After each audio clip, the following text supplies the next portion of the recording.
So today we're going to be talking about The Witcher, the show with Henry Cavill and all the monsters and blood and grunts. What? They recast him. The mopey guy from Hunger Games? Oh. The Witcher is a book series by Polish author Andrzej Sapkowski, which started as a collection of short stories titled The Witcher, published in 1990. Sapkowski went on to publish 8 books in the Witcher verse, and in actually recent news as of last year has started working on another book for the Witcher series. The books follow Geralt of Rivia, a mutant, monster-chasing bounty hunter with superhuman abilities. Think James Bond meets prickly Aragorn. I know the comments are going to come for me on that one. The whole world is based off of Polish, Slavic, generally European folklore, with a bestiary full of magical creatures from the fables and folklores of Eastern Europe. It's edgy and brutal and overall awesome. The series explores the darkness of humanity and shows that sometimes monsters can actually be human, and often humans are the real monsters. Now, to my understanding, that the Witcher world really made its claim to fame when CD Projekt Red, a game studio, bought the rights to Sapkowski's work in 1997 for a measly $9,000 and a zero profit-sharing agreement. Sapkowski was doubtful that a video game would be successful, and his strategy was to get as much money as he possibly could up front before cutting his losses and moving on. Well, he was wrong. The Witcher 1 sold about 1 million copies in its first year, which for a gaming studio like CD Projekt Red is unheard of. The game series, which has 3 installments and a plethora of re-releases and special editions, is widely considered one of the most successful video game series of all times, with its total sales being well over 75 million copies. And yes, Sapkowski quickly renegotiated that profit-sharing deal. Now, I've read some of the books with a few more to go, and I played The Witcher 3 even before I read the books and fell in love. Honestly, it's one of my favorite video games of all time. It's the perfect blend of world, story, and epic game action, and I was hooked. So, in 2017, when I heard that Netflix was going to be making a Witcher television series, I was hyped. The only thing I was worried about is they cast the guy from Starlight and Superman to play Geralt of Rivia. How could he play Geralt of Rivia? And boy, was I wrong. Well, the show itself was decent. Henry Cavill and his take on Geralt was by far the best part of it. Now, before we get into the thick of it, I'd like to say that The Witcher is certainly not a family show.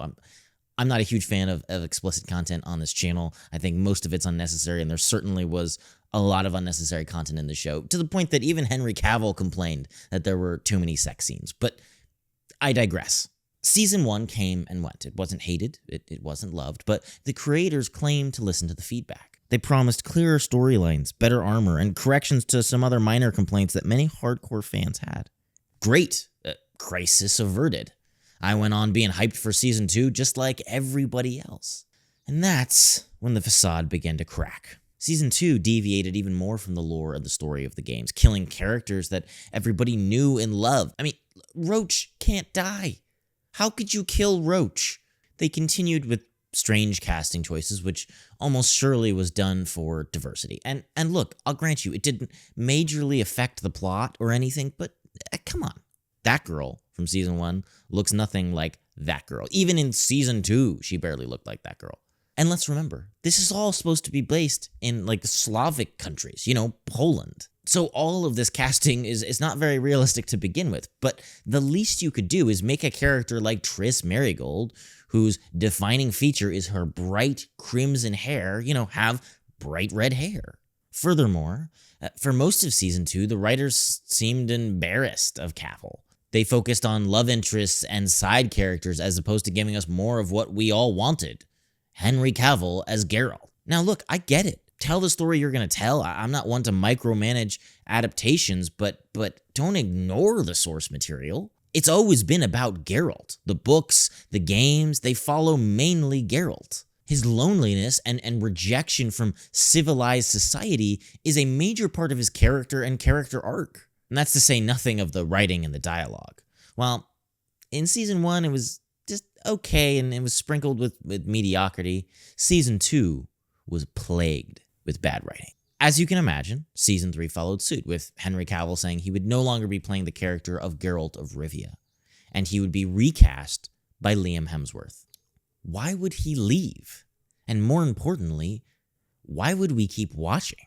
Now, Cavill's a class act, so he didn't say much, but we can surmise from creative differences that Cavill, a self-admitted nerd of all nerds, clashed a bit with the writers.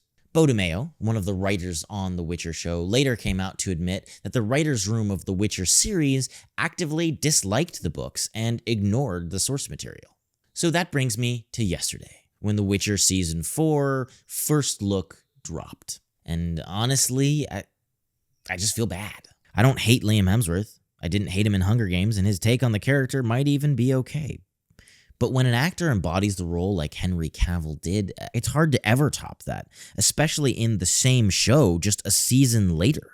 No one is going to watch this, and the show is dead on arrival. Now, I know it seems like this is all I ever talk about, but I think the reason The Witcher failed is because they didn't listen to the fans. The writers and creators of the show never understood what made the games and books successful in the first place, and in this case, seemed to avoid trying to even understand.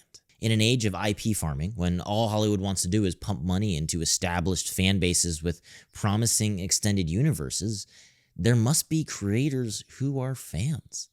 People who understand the nuances, the inside jokes, and the narrative thrill of the property they're basing their project off of. Or at least someone who's willing to learn. Hollywood executives and producers have always been distant from the creative side of things. It's what makes them good at their jobs and at the same time infinitely frustrating.